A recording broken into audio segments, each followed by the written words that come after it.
একেবারে খেলা চলাকালীন খেলোয়াড়কে মাঠে ব্ল্যাক ম্যাজিক পর্যন্ত করা, তাহলে সেহের বা ব্ল্যাক ম্যাজিকের বাস্তবতাকে অস্বীকার করার সুযোগ নেই। আর আমাদের জন্য তো এসব প্রমাণের দরকার নেই, আমাদের কাছে তো এটাই যথেষ্ট যে কোরআনে সেহের সম্পর্কে বর্ণনা আছে। সো এটা কার্যকর, এটা বাস্তব, পৃথিবীর কোনো মানুষ বুঝে আসুক বা না আসুক। কেউ যদি কারো ক্ষতি করার জন্য কুফরি বা কালো জাদুর তাবিজ করে, তবে এক্ষেত্রে ভুক্তভোগীর করণীয় কি? আজকাল ঘরে ঘরে এই জিনিসটি হচ্ছে, কেউ কারো ক্ষতি করার জন্য যদি কুফরি করে, ব্ল্যাক ম্যাজিক করে। আজকাল যে বড় বড় ফুটবল এবং ক্রিকেটের বিভিন্ন বড় বড় ইভেন্টগুলোতে, আয়োজনগুলোতেও দেখা যায় যে একেবারে মাঠে পর্যন্ত ব্ল্যাক ম্যাজিক করা হয়। যারা ব্ল্যাক ম্যাজিক নিয়ে এখনো সংশয়ে আছেন, আল্লাহ মাফ করুক, যারা অতিবিজ্ঞান মনস্ক হয়ে আপনার কোরআন বর্ণিত সেহেরের বাস্তবতাকে অস্বীকার করেন, ইমান নিয়ে টানাটানি হওয়ার মতো বিষয়, আল্লাহ মাফ করুন, তাদের জন্য এটা একটা উজ্জ্বল উদাহরণ।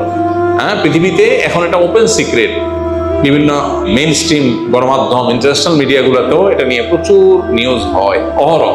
একেবারে খেলা চলাকালীন খেলোয়াড়কে মাঠে ব্ল্যাক ম্যাজিক পর্যন্ত করা, তাহলে সেহের বা ব্ল্যাক ম্যাজিকের বাস্তবতাকে অস্বীকার করার সুযোগ নেই। আর আমাদের জন্য তো এসব প্রমাণের দরকার নেই, আমাদের কাছে তো এটাই যথেষ্ট যে কোরআনে সেহের সম্পর্কে বর্ণনা আছে। সো এটা কার্যকর, এটা বাস্তব, পৃথিবীর কোনো মানুষ বুঝে আসুক বা না আসুক, মানুষ সব বুঝে ফেলবে, নট নেসেসারি। বিজ্ঞান সব সমস্যার সমাধান দিতে পারে না, পারবেও না।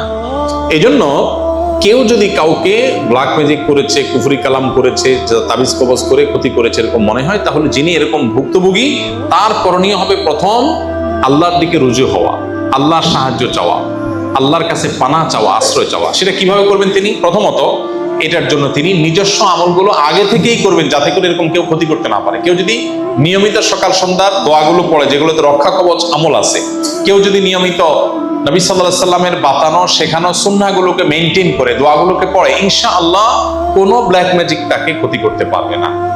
চাঁদের 13, 14, 15 আইয়াম বীজের রোজা, এটা ব্ল্যাক ম্যাজিক থেকে মানুষকে সুরক্ষা দেয়। সূরা বাকারার তেলাওয়াত যদি শুনে, এটা মানুষকে সুরক্ষা দেয়।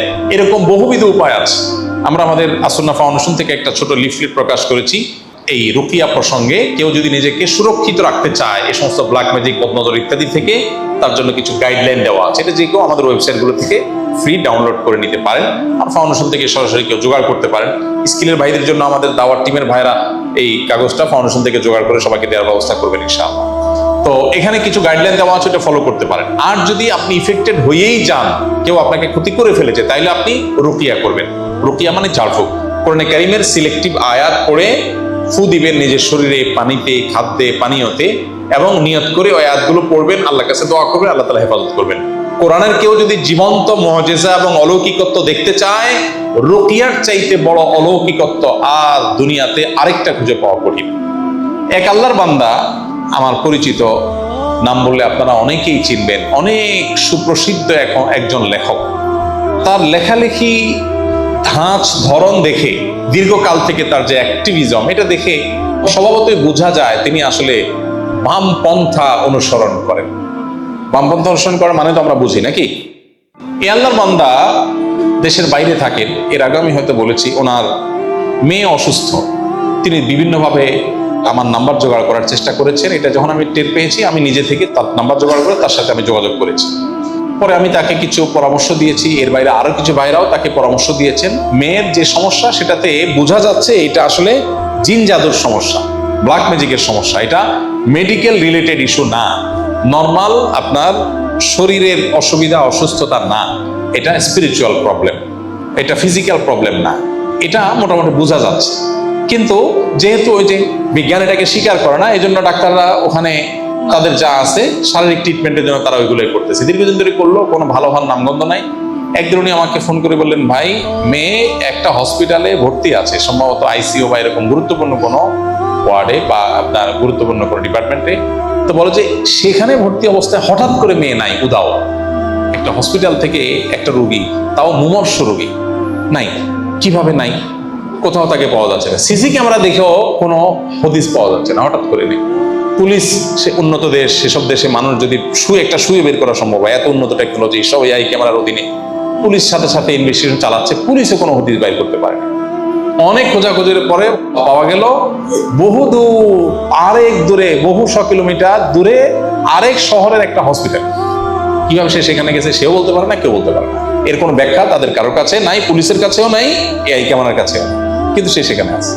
এরকম আরো অনেকগুলো ঘটনা আমাকে বললেন যে ভাই এগুলো ঘটেছে। এটা কয়দিন আগে ঘটনা, 1-2 মাস আগের ঘটনা।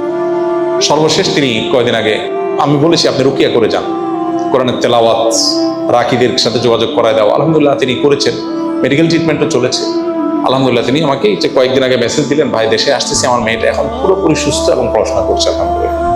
কোরআনের অলৌকিকত্ব যদি কেউ দেখতে চায়, রুকিয়ার চাইতে কাছাকাছি কোরআনের অলৌকিকত্ব দেখার আরেকটা আইটেম পাওয়া করি। এই জন্য কেউ যদি আপনাকে ব্ল্যাক ম্যাজিক করেছে, তাবিজ করেছে, ক্ষতি করেছে এরকম মনে হয়, তাহলে আপনার কাজ হলো রুকিয়া করা। রাকি দিয়ে রুকিয়া করা যায়, কিন্তু ভালো হয় সেলফ রুকিয়া, নিজের রুকিয়া নিজে করবেন। আপনি বলবেন আমি কিভাবে করবো? রাকিদেরকে বলবেন ভাই কি কি আয়াত পড়ে ফু দেন, ওই আয়াতগুলো আমাকে জানায় দেন, ওই লিস্ট অনুযায়ী দেখে দেখে আপনি পড়ে ফু দেন, ব্যাস দ্যাটস ইট। এটা রাকির মুখের আলাদা কোনো কারামতি নেই। কারামতি হলো কোরআনের, মজেজা হলো কিসের? কোরআনের। সো আমরা অনেকে এখানে ভুল ধারণার মধ্যে আছি, আমরা মনে করি না রাকিদেরকে দিয়েই রুকিয়া করাইতে হবে। হ্যাঁ এটা ঠিক, রুকিয়াতে অনেক লম্বা কেরাত, লম্বা পড়তে হয়, সবাই সেটা পারে না, সেক্ষেত্রে রাকির সাপোর্ট নেওয়া যায়, কোনো অসুবিধা নেই। অনেক সময় অলসতা হয়ে যায়, নিজের দ্বারা হয় না, এই জন্য কাউকে আপনি সেট করলেন, ওকে রাকি দিয়ে করেন।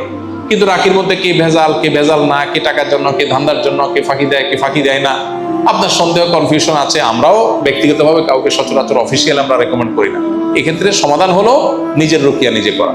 আমার পরিচিত এরকম ভাই ব্রাদার আছে আলহামদুলিল্লাহ। আমাদের ইন্ডিয়ান নাহিদের কথা আমি বিভিন্ন সময় বলেছি যে ওনার বাসায় জিনের উপদ্রব বাচ্চাদের মধ্যে এমন এমন ডিস্টার্ব, শুনলো অবাক করার মতো। নাহিদ ভাইকে আমরা সবাই চিনি, আমাদের এই যে এখানকার এই বিল্ডিং এর স্ট্রাকচারাল ইঞ্জিনিয়ার উনি, আপনারা অনেকেই চিনেন। তো নাহিদ ভাই বলতেছিলেন যে কোভিড-19 সময় বলতেছিলেন, বলেন যে ভাবির কথা বলেন যে কোমড়া কেটে ফালি করে রাখছে, এক পাশে একটা আরেকটা কাটতেছে, কাটার পরে দেখে যে এটা নাই।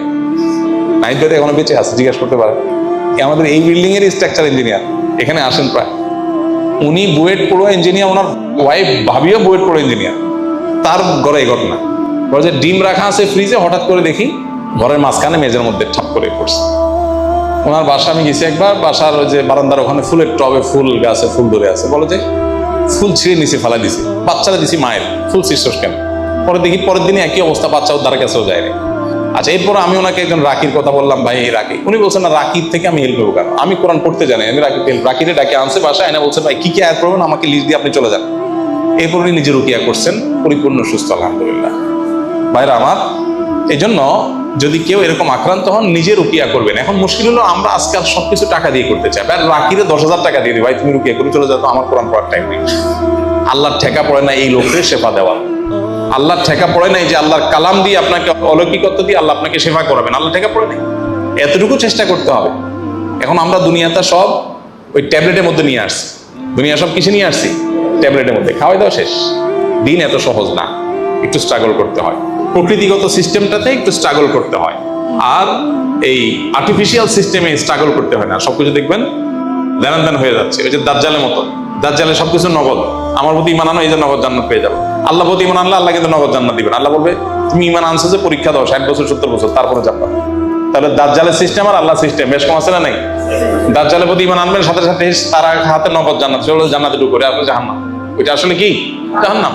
এই জন্য ভাই নগদ কাজ করবে, একদম গুলি মতো কাজ করবে, আপনি ট্যাবলেট খাইলে মানুষ অসুখ ভালো হয়ে গেল, এটা ন্যাচারাল সিস্টেম না। ন্যাচারাল সিস্টেম হলো আস্তে আস্তে আস্তে আস্তে অটোমেটিক একটা সময় ভালো হবে। তারপরও কোরআনে কারিমের অলৌকিকত্ব কখনো কখনো দেখা যায় তৎক্ষণাৎ কাজ করে। তাহলে যিনি আক্রান্ত হয়েছেন তিনি নিজে রুকিয়া করবেন বা রাকিদের শরণাপন্ন হবেন, ইনশাআল্লাহ তাআলা তাকে শেফা দান করবেন। শুধু কারো পরামর্শ নেবেন।